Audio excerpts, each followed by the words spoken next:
participants for this project eco session, which runs every 2 weeks. So this time we are hosting the second joint session with the Coalition for Global Hepatitis Elimination, who is doing a big job in the hepatitis elimination efforts. And so today we'll have a session on the second session, which is on saving Africa's future generation against hepatitis B virus infection. And I'll first introduce our teams from the Project India, Eco India group, and my teams from this Project Eco at St. Paul Hospital, Professor Mark Topazian. Nice to see you all here today. Dr. Mikhail van Tahun. Hello. Yeah. Nice to meet you, everyone. Yeah, so we have a meeting. Yeah. There he is. So, yeah, Dr. Mikhail is, he's our coordinator here. And from Project Eco India, Dr.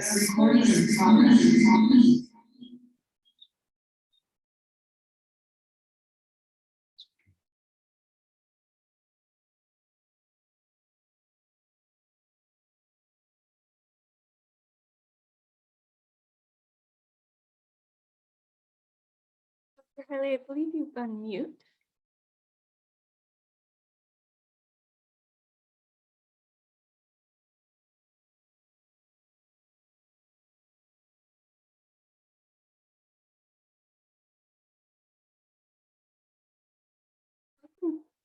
Share some housekeeping slides while we wait for Dr. Haile to get back. can you hear us now?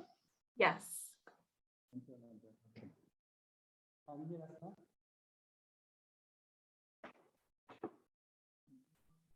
Can I go ahead, Dr. Haile?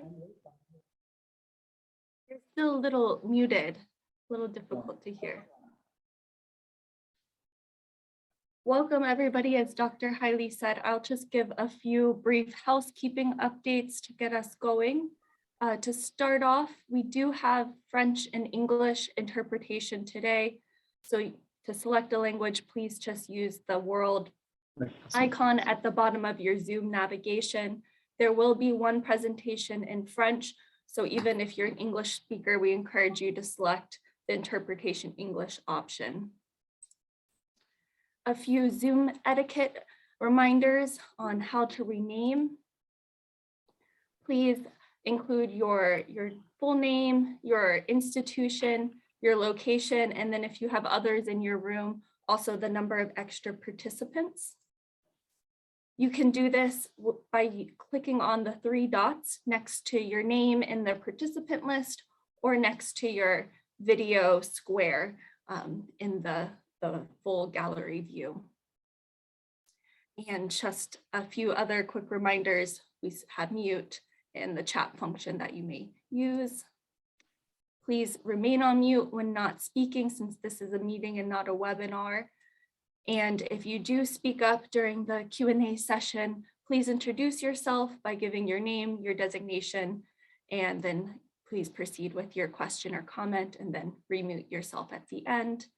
And we encourage you to position your webcam appropriately so we can see your whole face when you're speaking. And then lastly, please keep your phone on silent. Step away from the computer if you do need to make a call. You can use the raise hand function if you'd like to ask a question, and please do not use any patient names or identifying information. We'd like to keep everything confidential here. And with that, I'll hand it back to you, Dr. Haile, if you are able to speak now. Great, we can hear you. Yeah, great, Lindsay. Thank you for the introduction. Can you hear me now? Sorry for the inconvenience created. Yes, you're loud and clear. Yeah, so we have been just introducing the group. So from Project Eco India, we have Samrin from our group. Hi, everyone. Thank you for joining in. Yeah. Okay, Simran, Eco India. And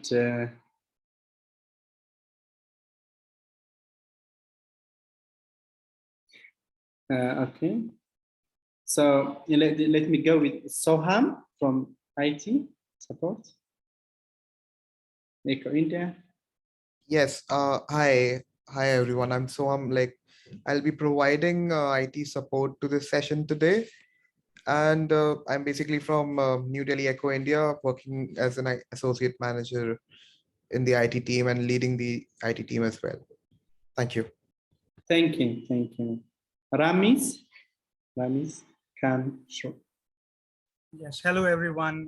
Good to see you here. My name is Ramiz and I work with Echo India. I'm based out of their New Delhi office and I'm a part of their international initiatives.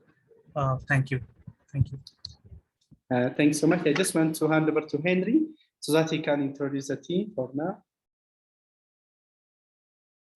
Thank you very much, Haile, and it's a pleasure and an honor to participate in this exercise. I will first pass it over to John, who is the director of the coalition, to introduce himself, and then thereafter, and then we can introduce our team here, the coalition, and then thereafter we'll start the presentations. John, over to you. Surely. Good day, everyone. I'm Dr. John Ward. I'm the director of the Coalition for Global Hepatitis Elimination here at the Task Force for Global Health. It's our real privilege to be a part of this Project ECHO session convened by St. Paul's Hospital with Holly Michael and his colleagues as we explore strategies for implementing hepatitis B birth dose vaccination so we can scale up the use of this key intervention to prevent chronic hepatitis B and progression toward liver cancer in later life among children in Africa. I look forward to the presentations and discussions today and working with you toward the goal of eliminating hepatitis B among children in Africa. Thank you. Great. And Lindsay, go ahead and introduce yourself. Sure. I'm Lindsay Hebert. I'm the Associate Director for the Coalition for Global Hepatitis Elimination. It's really nice to be here today, discuss this important topic. We're also joined by our colleague, India Westbrook, who's helping us record the French version. So I'm not sure if she can hear us, if she can say hello, but thank you, India, for your support. Great. Thank you so much. And Hailey, you want to go ahead with the agenda? Yeah, I think for the sake of time, we cannot introduce everyone, but we are really indebted for those who are participating in this session. And as this is, you can use the chat box so that we can probably know each other, so that you can write your affiliations and your name, please, so that we can keep in touch with you. With this, I will go to introducing the agenda. So we'll have Dr. Henry, who is an epidemiologist and working as a Coalition for Global Hepatitis Elimination, to give us a brief background on hepatitis B burden and barriers to birth dose vaccination. Please, Henry, proceed. Thank you very much, Dr. Hailey. Lindsay, next slide, please. So I'm going to give you a brief background on hepatitis B burden in Africa and talk about hepatitis B birth dose and some of the vaccine barriers that we are currently facing. This is a presentation that you probably have heard in the past. It doesn't hurt looking at these figures again to be able to understand the context that we are talking about today when we talk about the need for introducing birth dose in Africa. Next slide, Lindsay. Just to again repeat this, Africa has the highest burden of hepatitis B virus and has the majority of new infections globally. Looking at the figures, in terms of prevalence, globally we have 296 million chronic hepatitis B virus infection. And out of those, 82 million are in Africa. So a quarter of all those cases are found in Africa. When you look at new infections, globally, in 2019, we had 1.5 million new cases of chronic hepatitis B virus infection. And it's really unfortunate because in Africa, we had 990,000 of these new cases coming from Africa. That's 2 out of 3, really a huge burden of these. Children, of course, are not spared, and they are probably the ones who contribute to these high incidence. Out of about 6.7 million cases of chronic hepatitis B virus infection are in children under 5 years of age. And those that's in Africa, we have about 4.3 million. So 2 out of 3 children who are under 5 are in Africa having chronic hepatitis B virus infection. There are, of course, strategies that have been done and implemented to try and control hepatitis B virus infection. Amongst them includes vaccination. And vaccination really is recommended to start at birth. And we have the infant series that are given later in life, 2 to 3 doses later in life. And most countries have been able to control hepatitis B virus infection. But when you look at the map of the world, Africa is still lagging behind and has actually not met the target that was set by WHO 2020 interim target of having a global prevalence of less than 1% cases of hepatitis B virus infection. We are currently standing at 2.53%, which is pretty high. And in fact, even higher than what WHO Africa region had set as their target, which was less than 2%. So we're still lagging behind. The new cases of hepatitis B virus infection as a result of transmission, and most of the transmission that is responsible for the new cases that we are seeing is really mainly vertical transmission, and vertical transmission from infected mother to children. And up to 25% of infants who are infected with hepatitis B at birth and early in life will die prematurely from liver failure, as well as cirrhosis and liver cancer later on in life. Next slide, please. Only 14 countries in Africa have introduced the hepatitis B birth dose vaccine, despite the global recommendation to introduce the universal vaccination. Currently, we only have less than 6% of African babies receiving this particular vaccine. And that really might explain why we are having such a high incidence of chronic hepatitis B vaccine, because we have not really implemented some of these prevention measures. The coverage of the infant series has been good. Of course, we are not really reached the target, but that has contributed to some decline. But we need to do some extra work to making sure that we protect babies from infection, especially from birth. And the birth dose is really one of the key strategies. Of course, the other strategies like testing women who are pregnant and giving them tenofovir if they meet the criteria for tenofovir prophylaxis, as well as vaccinating newborns and giving them immunoglobulins early in life once they are born. However, hepatitis B birth dose vaccine remains the most, the baseline, the foundation for this mother-to-child prevention of hepatitis B virus infection. Next slide, please. I'm going to talk about some of the barriers, and later on our presenters from Burkina Faso and Nigeria are going to give us a better depth of these barriers.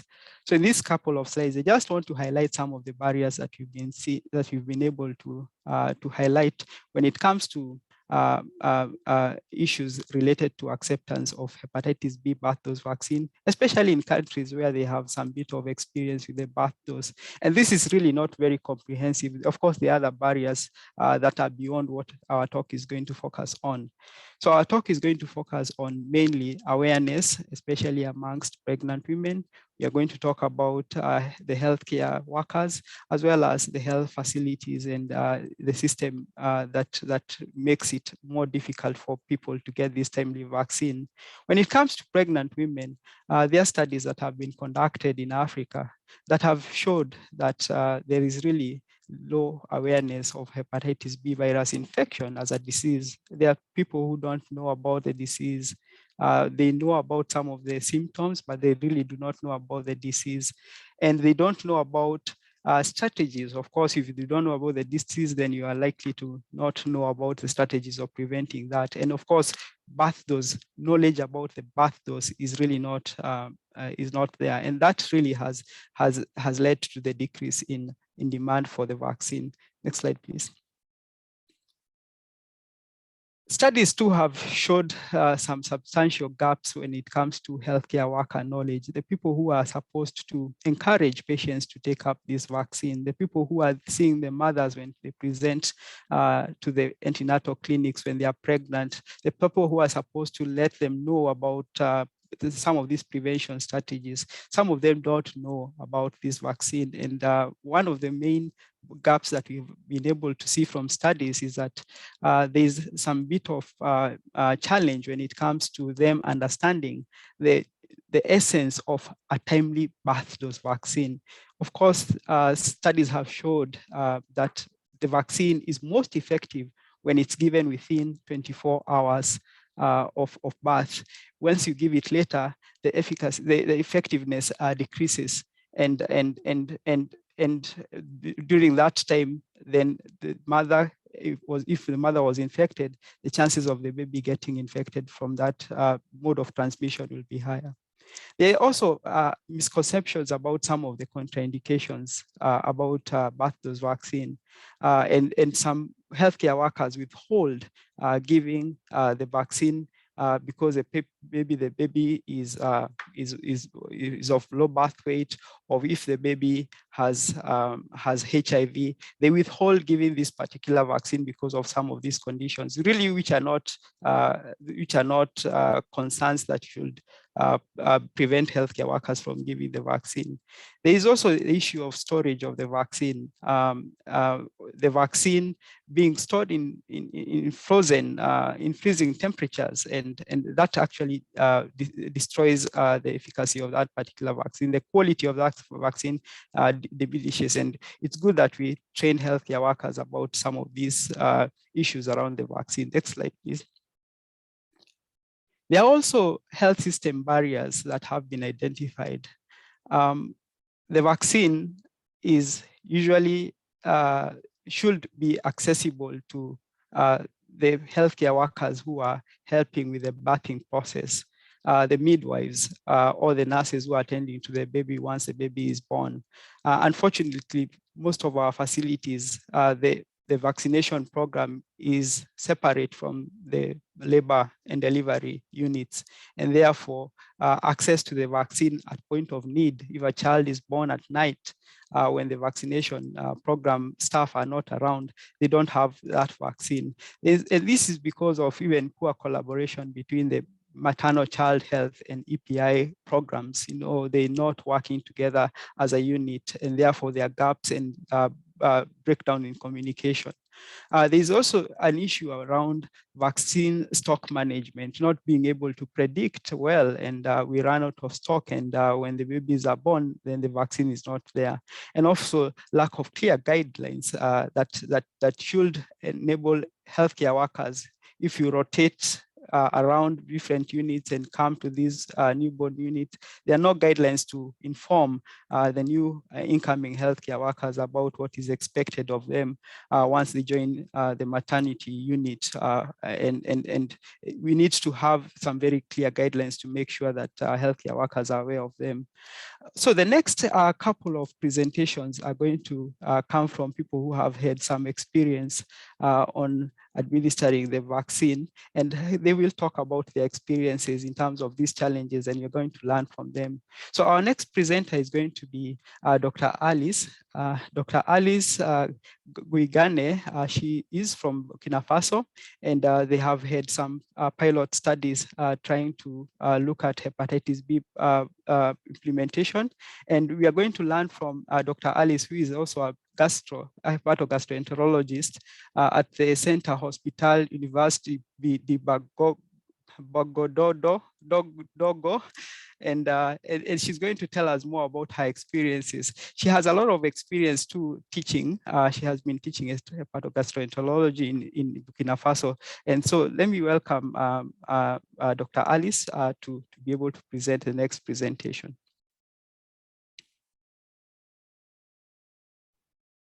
Just to give the interpreters 1 second to switch over channels. Donc, j'ai la parole. Okay, so I can speak. Vous m'entendez? Can you hear me? Yeah, sounds great. Please go ahead.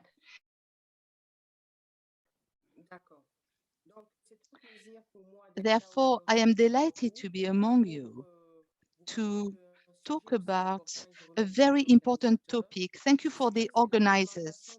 It's the implementation of the hepatitis B birth dose vaccine in Burkina Faso.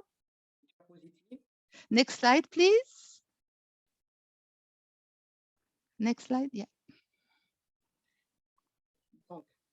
Therefore, Burkina Faso is a country of West Africa.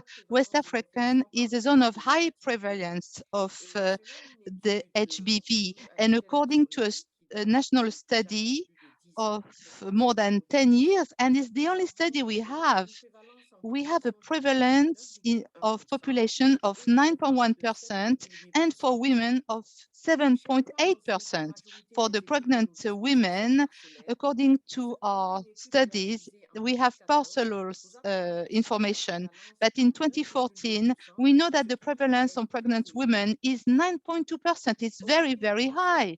In Burkina Faso, the main mode of transmission is through a maternal-fetal. Next slide. Next slide. Indeed, if we base ourselves on what has been published in Burkina Faso and the various ages, when it comes to prevalence of HB plus AG, you can see that there is a high prevalence for hepatitis B. And these women, childbearing women, have a high risk of transmitting to the newborn babies. And the pregnant women and the newborns need to be the center of our actions if we want to reach the WHO goals to eliminate hepatitis B by 2030 in Burkina Faso. Next slide, please. What are the challenges of vaccination at birth? Next slide. In Africa. Here, you can see on this chart, there is a risk of transmission according to the interventions and the status of the HbAg of the mother. You can see that without intervention, the risk of transmission for a positive woman is about 70 to 90%. And this one is 5 to 30% for the HbAg negative mothers.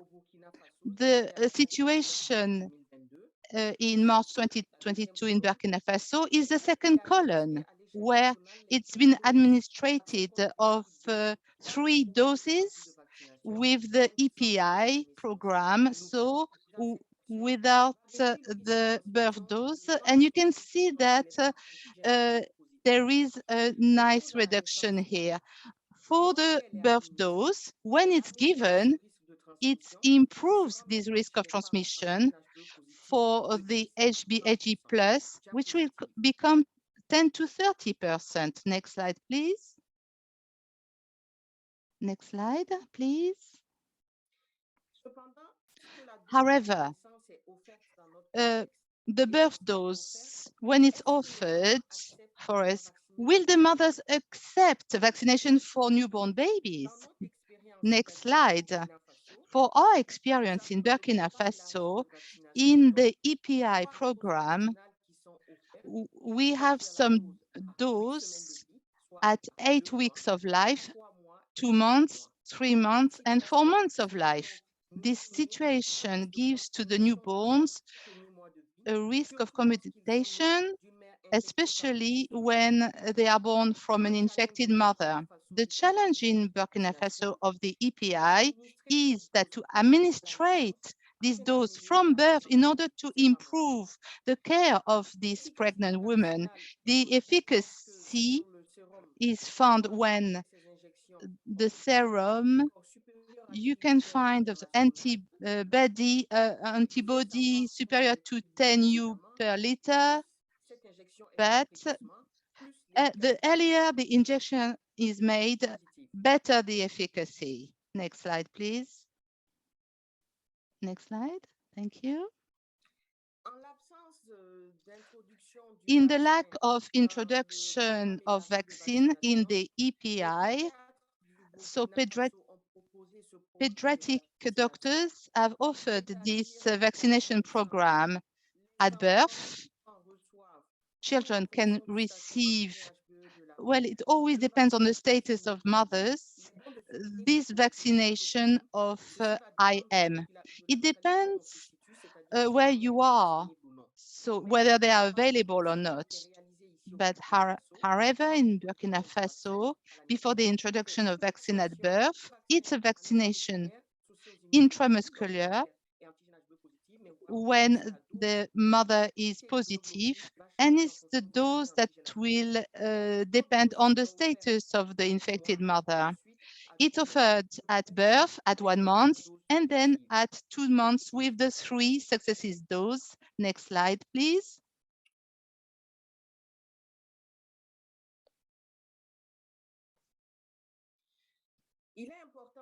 It is important to underline that even if you have a zero vaccination, which is well done, the scale, is difficult afterwards. In the best scenario, the zero vaccination leads to an efficient protection against chronic carrying of more than 95% and infection by the VHP in more than 80% of cases. And this is good. The vaccine is efficient, but we need several doses in order to strengthen the immunity. When it comes to literature, we have many things to read and study, so it would be good for the healthcare workers to have knowledge. When we have transmission in utero, when there are cases of undernutrition or immunodepression or mutant viruses, there is some failure. So indeed, the HB antigen is a problem, and therefore there is a bad reaction with the infection. One element that we want to highlight is that there are very few studies about the transmission in utero-fetal, but a lot of women have had excisions, and that's a problem as well. And there are some maternal secretions that take place as well. And there are some studies in Ghana in order to underline this factor, which is a risk factor of transmission and of vaccine failure. And therefore, we need deeper studies in order to strengthen these results and to align according to the African condition. Next slide, please.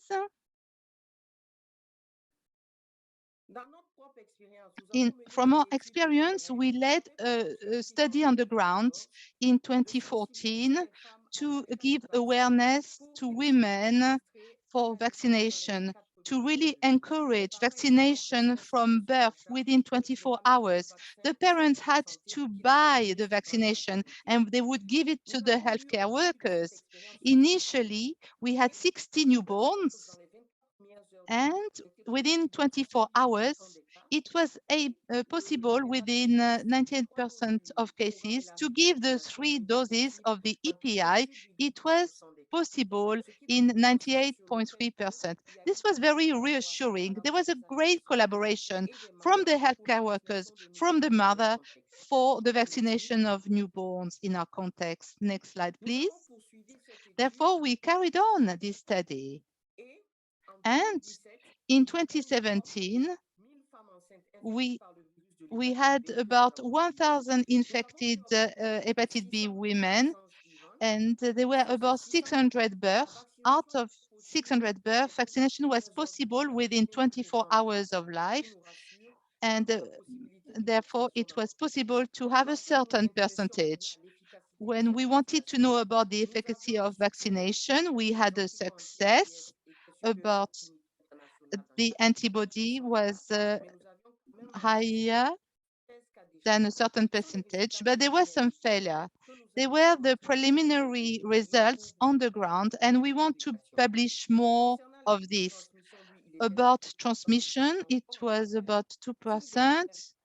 And if mothers had transmitted the HPV to the newborn is because they had been excised. Next slide, please.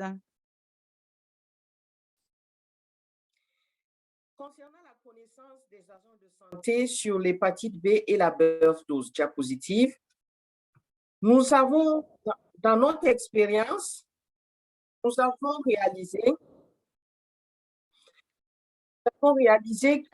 sorry, that we haven't understood the level of knowledge of information of healthcare personnel in regards to the birth dose in 2014, and the addition to this practice was quite good. For example, we have administrated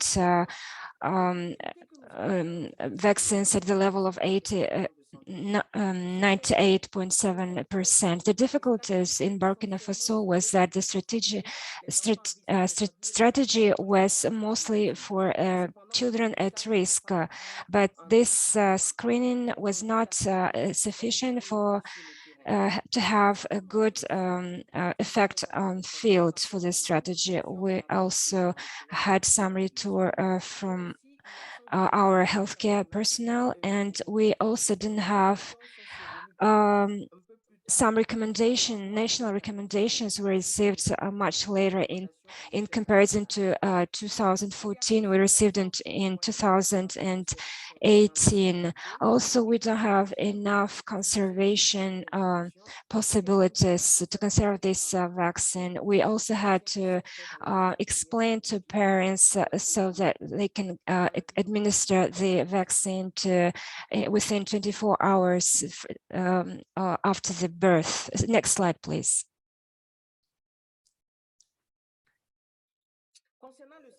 Concerning healthcare services, next slide, please.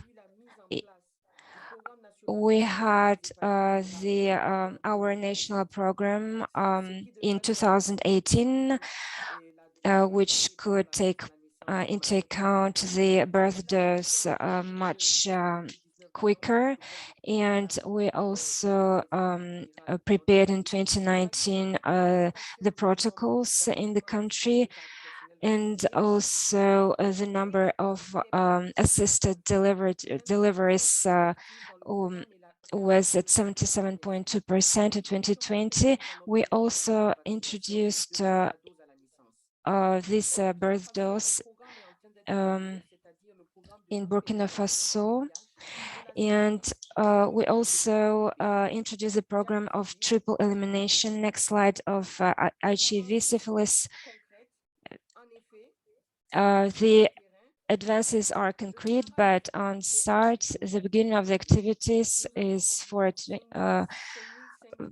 of the end April 2021. We have already received 1,300 doses, but we want to obtain 70% cover dose. Next slide, please.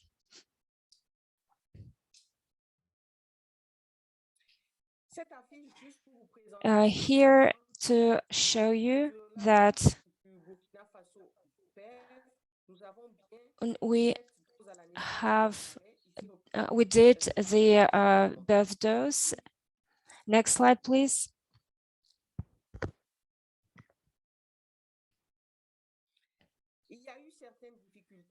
We had certain difficulties. We need to say that before we announced this first birth dose, the children before they got to months of age, they were at risk, and this new activity allowed to improve the situation. But then there was impact of COVID-19, which diminished the efforts against this hepatitis virus, and the number of assisted deliveries diminished. We have insecurity in the country, and we have some fragile population which are difficult to reach. Next slide, please.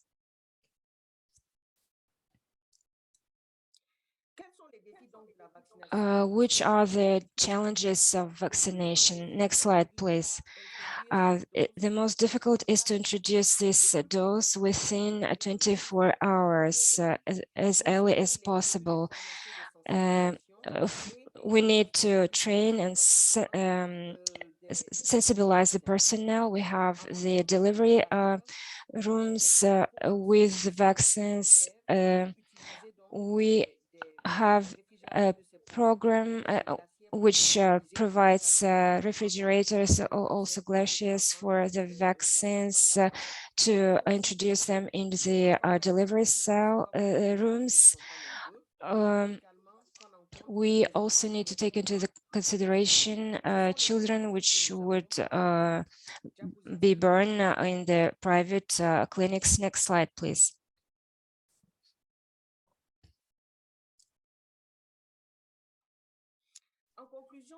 In conclusion, we can say that birth vaccination within 24 first hours of life, it becomes a reality in Burkina Faso. We need to understand that the birth dose is effective, but it's does not cancel the risk of transmission stays possible, and we need to have another strategies.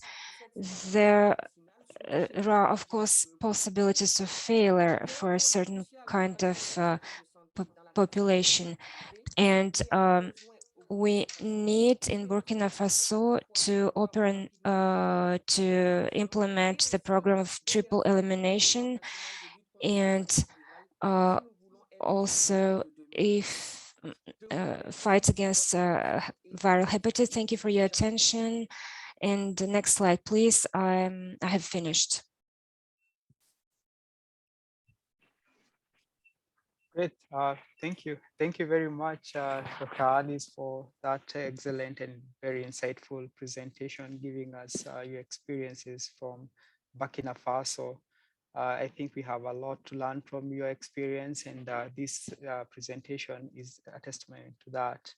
I would want to proceed to the next presenter at this juncture.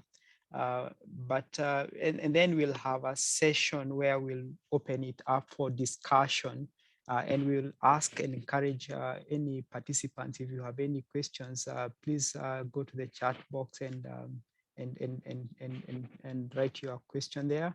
And when we get to the discussion section, then we'll have an opportunity to discuss that in length. And if you want to also ask during the discussion session, we'll open it up and you can ask your question directly. I want to invite the next presenter.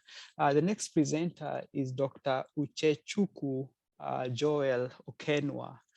Dr. Uchechukwu Joel Okenwa is a public health physician who is based in Nigeria, Enugu State. He has a bias in field epidemiology, where he has worked as the state immunization officer for more than 8 years. He's currently working with the State Ministry of Health in Enugu State in Nigeria, and he works as a HIV AIDS control program coordinator, as well as the state viral hepatitis program manager. So it's a pleasure for me to introduce Dr. Joel. And Dr. Joel, thank you so much for preparing your presentation. And we're hoping to learn a lot from you. Thank you very much, Dr. Joel. Thank you, Dr. Henry. Hello. Yes. Good day. Good day, everyone. Hello. Good day, yes, everyone. We can hear you. Yeah, we can hear you. Go ahead. Dr. Joel Okenwa from Nigeria. Please, Henry, can you share my slides? Henry? Yes, Lindsay is going to share. Can you share my slides? For one. Yeah, 1 second, please.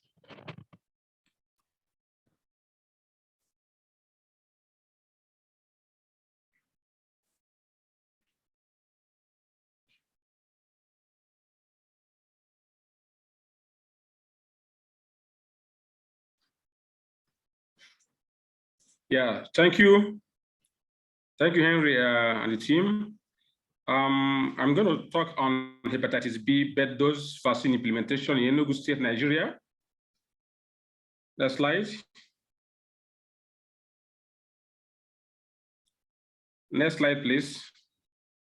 Yeah, my presentation outline is background that's the B virus infection in Nigeria, maternal knowledge and uptake of timely, that's the B bed dose in Enugu State, Nigeria. Here we also look at a maternal reason for non-receipt of valid, that's the B bed dose. Then health workers knowledge and practice, health system barriers to hepatitis B bed dose vaccination, recommendations to improve uptake of hepatitis B bed dose. Next slide, please.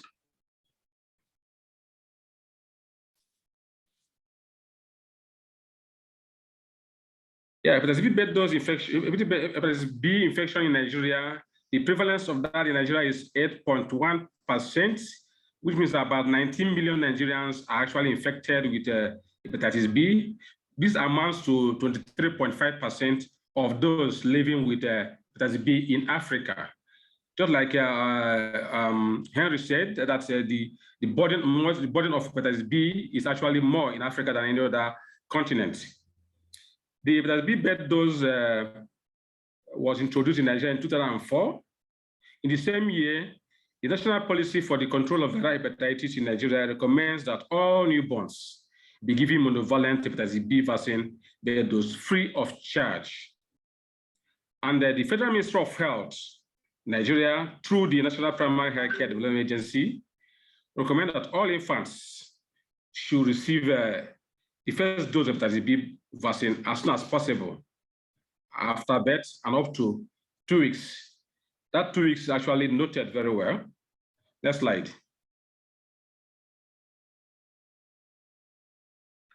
Now let's talk about the maternal knowledge and other factors influencing uptake of timely hepatitis B bed dose in Enugu State.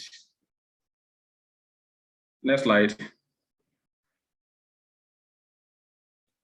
Yeah, Enugu State is in southeastern geopolitical zone in Nigeria.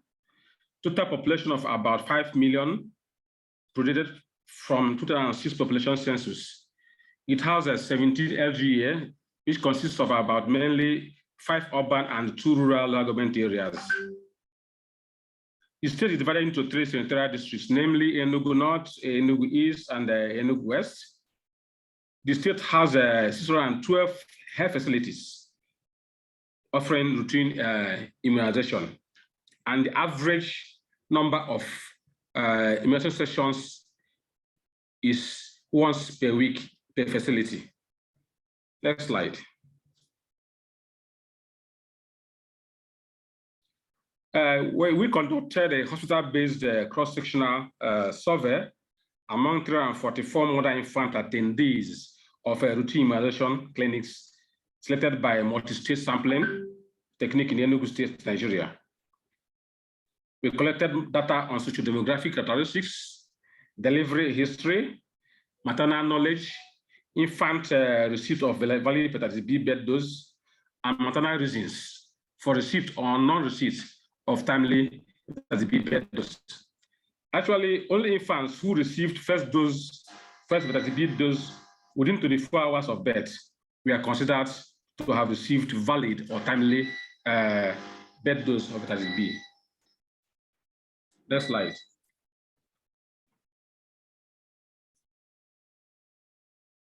Our results in that study show that 67% of the mothers were between 25 and 34 years of age.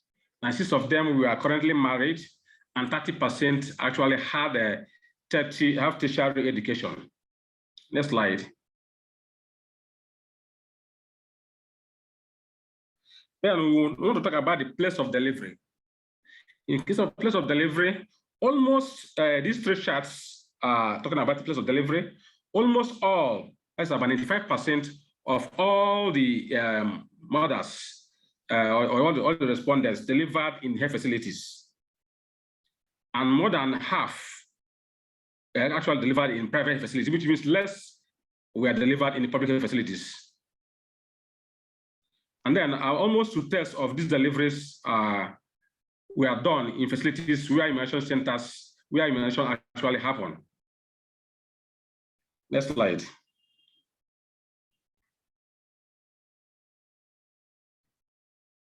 Granted, 95% of the deliveries were done in facilities.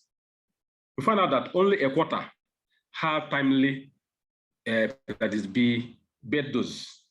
This shows a kind of a huge missed opportunity where almost all the mothers delivered at facilities, and only a quarter, which is about 26%, we actually received hepatitis B bed dose.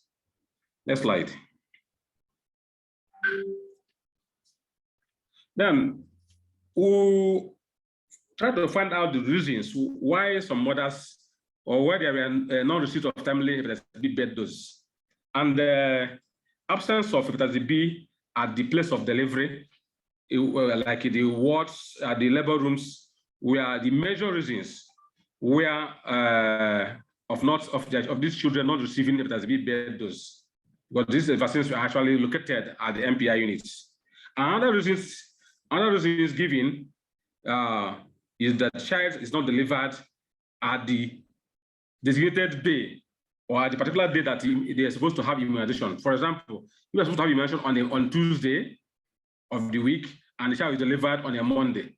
The child will not receive the hepatitis B bed dose. Or maybe the child is delivered on a Friday. The child has to wait till next week, Tuesday, before the child receives the hepatitis B bed dose. These are actually what affects the receipt of that. Then another reason is the issue of awareness, just like as pointed out by Dr. Henry. Awareness is actually a big issue. Most mothers are not even aware that they're supposed to give their children hepatitis B bed dose within 24 hours of birth. Next slide. Well, looking at the factors associated with the hepatitis B bed dose uptake, we find that poor maternal knowledge will lead to decreased demand for vaccination and also actually lead to low uptake.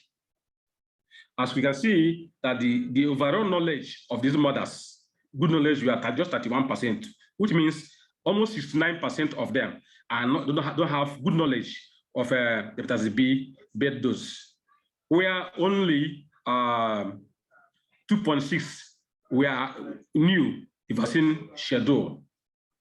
And we were able to find out that infants of mothers with poor knowledge of hepatitis B bed dose were significantly less likely to receive timely hepatitis B bed dose.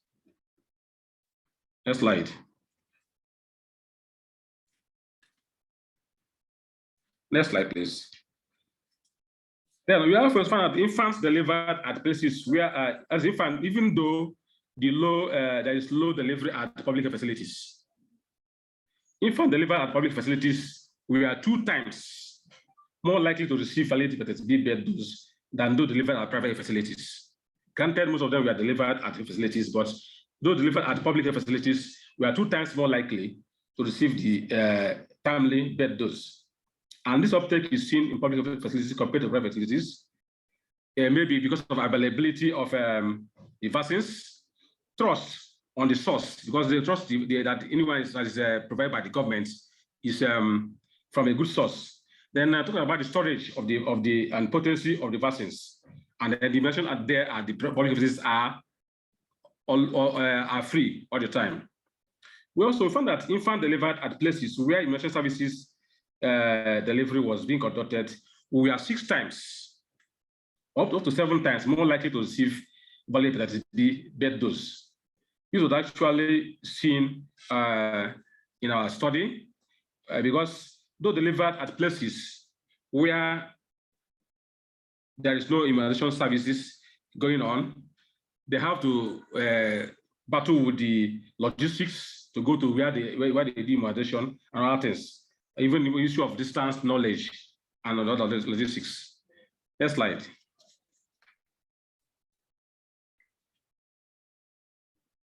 Well, let's talk about health workers' knowledge and practice.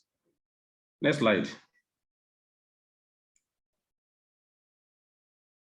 We found out in health knowledge that about 43% of the respondents were between 30 and 39 years, and 2% of them were female, and 2% also were currently married.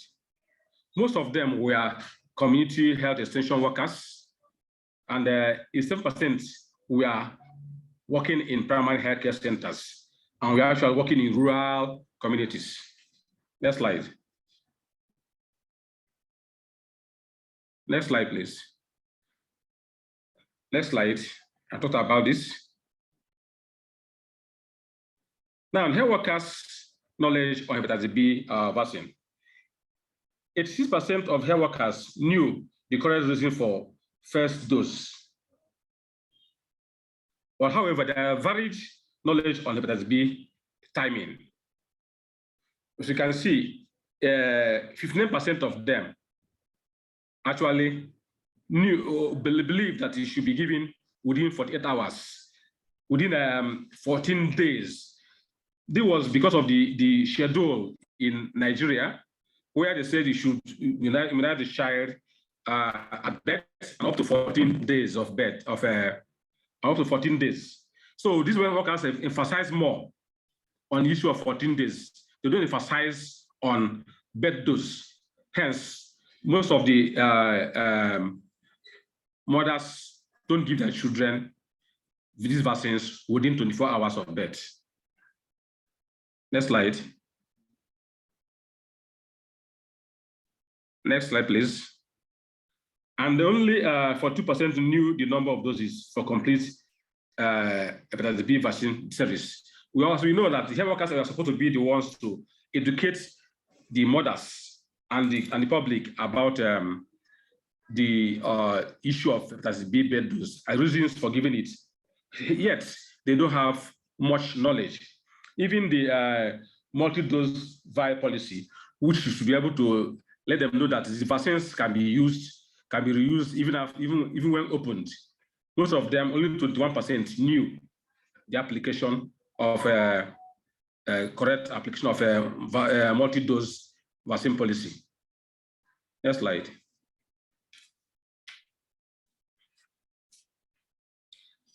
Then we have the health system barriers to hepatitis B dose vaccination.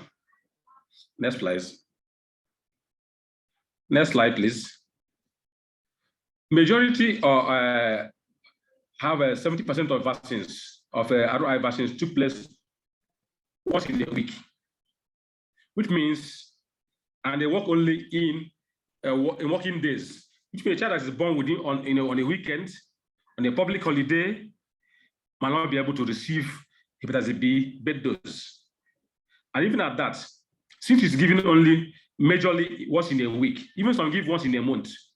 A child if a child is born maybe on a Sunday, and immunization session is going to be on a Wednesday or Friday, she has to wait till that time. They will have immunization session. That's why the child can receive the hepatitis B dose. So it's actually an issue. And in Enugu State, just less than 2%, have immunization sessions done daily. And also about 64% vaccination took place only at the MPI unit, at EPI unit.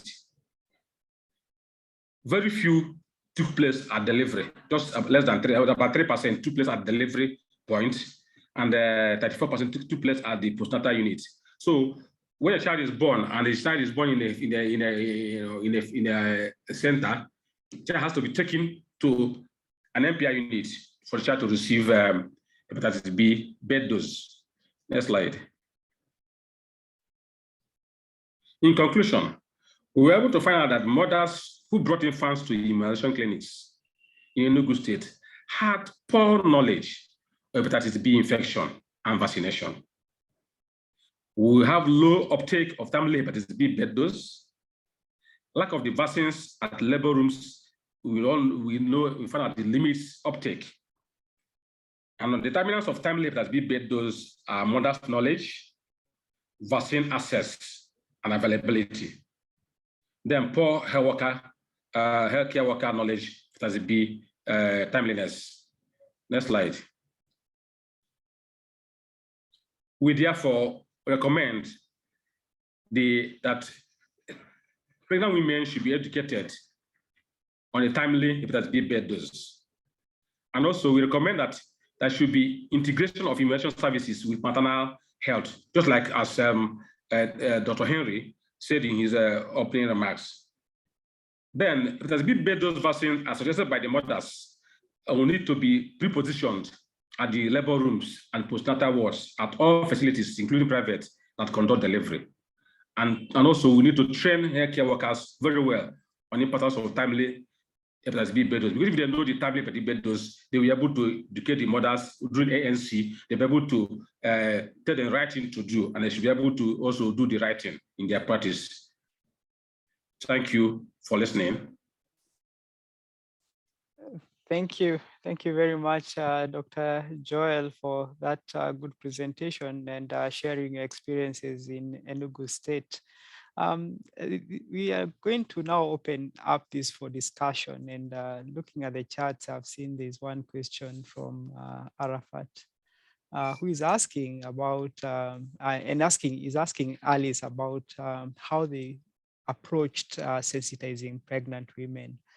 Alice, maybe you can explain how your experiences were in terms of sensitizing pregnant women. I think it's clear that maternal knowledge and awareness about the vaccine will also create demand. So what are the some of the approaches that you would use to sensitize pregnant women about the birth dose?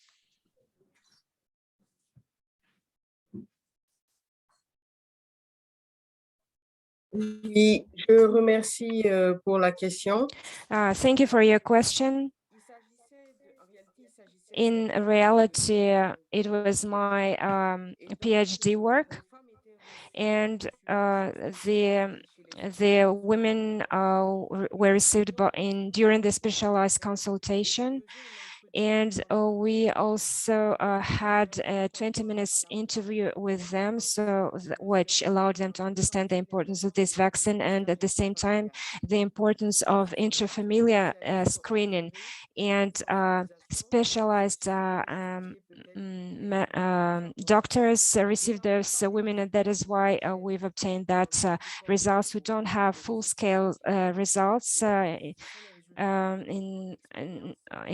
like in Nigeria, but these are our results in our town, in our city. Okay, thank you. Just before, because our director John Ward has to sign off for another meeting, I want to give him this opportunity to give his remarks about what we've heard in these presentations. John, please. Well, surely we get back to the questions and discussion. I just want to thank both of the presentations for really revealing some of the challenges to implementing birth dose vaccination and how they're being addressed in Burkina Faso as well as in Nigeria. And I think getting this type of barriers and strategies to overcome those barriers presented is really tremendously helpful. For Burkina Faso, I was interested in learning what percent of births are at home versus the percent in healthcare facilities, please.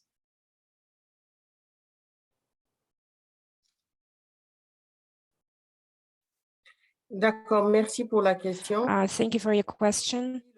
As we said, the assisted delivery was at 80%, so we had about 20% of deliveries at home at the national level. And what do you have any information about what percent of timely birth dose coverage is there for newborns born at home?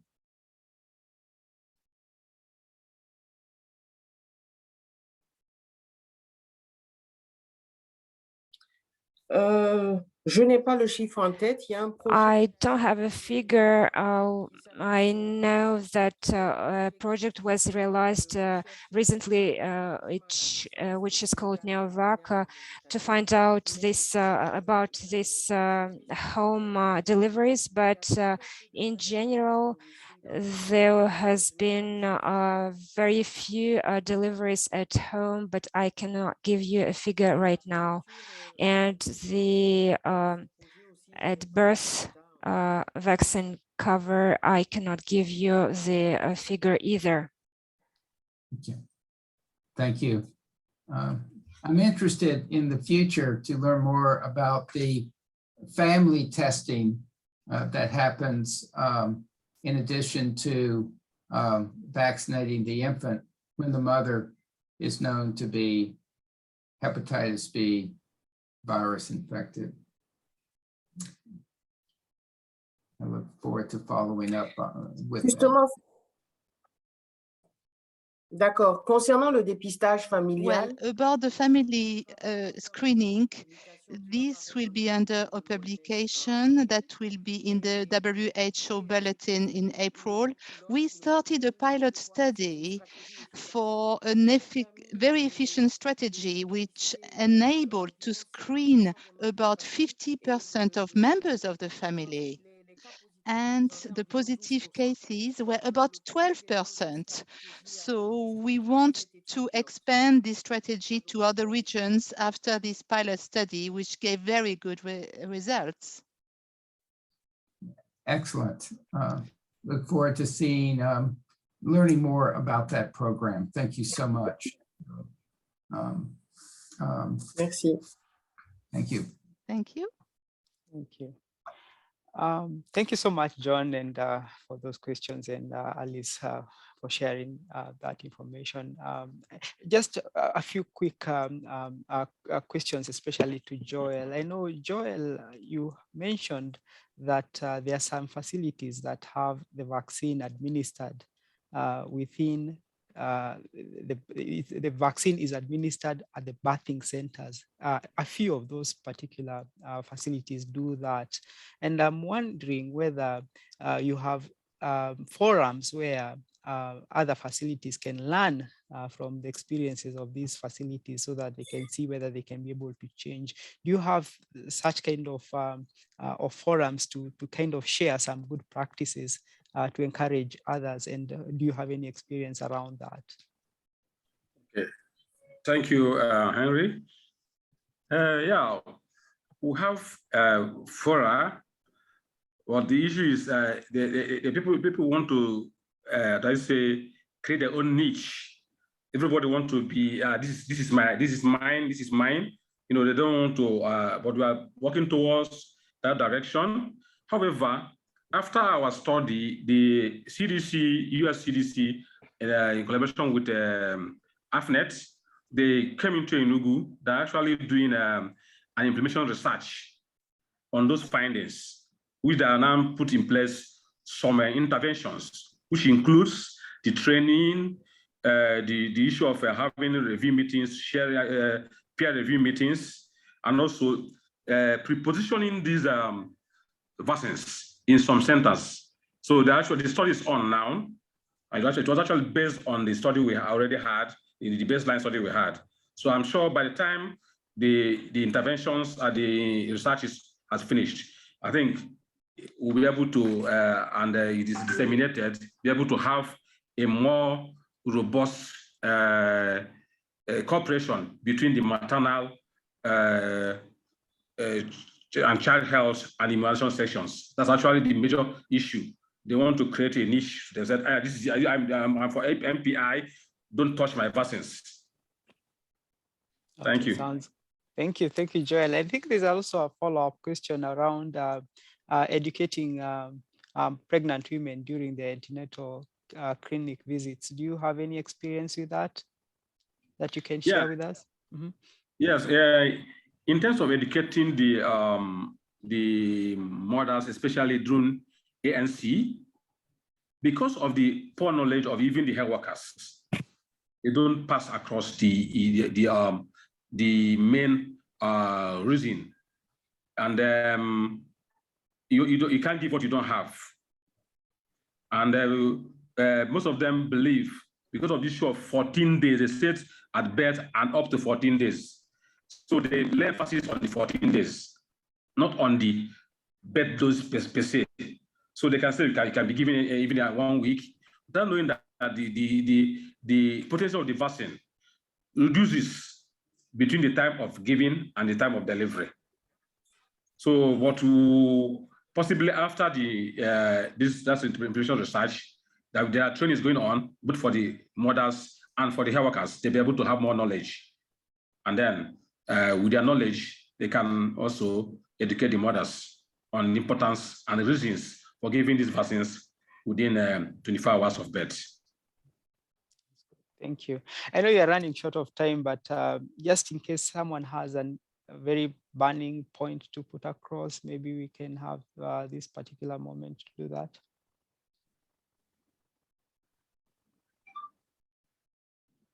Yeah. Dear Henry, probably have seen there was some question we have been wondering how the team manages cold chain management. This was a question to Alice from Arafat. So that's one issue also that we see in hepatitis B birth dose elimination. D'accord. Merci pour la question. Thank you for this question. Here, the logistics is being set up. So at the moment, we don't have nationally a fridge or other things to stock these vaccines. All the strategy will be based on the EPI, given that it has a logistic to vaccinate people nationally. The vaccine will be stocked within this existing logistic, and it will be foreseen to use these cold boxes, some mechanism of transport in order to keep up, the vaccine, to bring within the maternity units a few hours before the lady gives birth. This is what we have foreseen. And with the technical and financial partners, we are foreseeing a purchase of fridges, which will be in the maternity units. That's all we have at the moment as a strategy.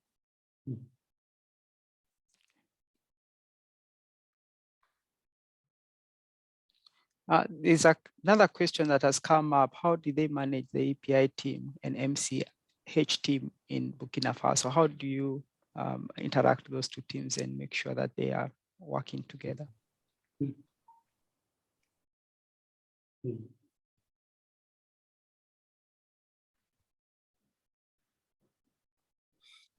n'ai pas compris la question. Pour quelles deux équipes? Sorry, I didn't hear the question. Which two teams did you mean? The expanded program for immunization and the maternal child health units. How do you bring them together to work as a team in this birth dose implementation strategy? Il faut préciser que nous sommes juste au début. We must say that we are at the very beginning of our experience. We do not have the progress that Nigeria knows. Our activities should start at the end of April 2022. So we are in a training phase of staff, and we believe it could work out because we've had good experience with other vaccines. However, we need time, first of all, to have such experience, and then we will see. But we have an ongoing training at the moment. That's where we are at the moment. Anyway, thank you so much for these wonderful discussions. I think next time we'll need to create more time for discussions. I think this has been very wonderful session to hear all these good experiences from everywhere. I think I want to hand over to Haile so that we can close up this meeting because you're already 10 minutes past the hour. Yeah, thanks so much, the Coalition for Global Hepatitis Elimination, for this program hosting with us. I'm really indebted for Alice and the presenter Okenwa from Nigeria, so that these countries' experience are very important for the rest of Sub-Saharan Africa who plan for birth dose implementation. That's how we learn from each other. And I'm also indebted for you and also for the participants for being here with us. This is not the end. With the coalition, we'll have also another exciting session probably in the coming session. We'll introduce that. When will that be? Thank you all. Thank you the presenters and also the coalition for this exciting section. With this, I would like to say that we'll have for the other session, we'll have after 2 weeks, we'll have a case presentation from spokes. This is a bi-weekly gastroenterology session. We have cases that will be presented to our group. So please join us after 2 weeks for the case presentation. Thanks so much all. Thank you. Bye. Bye.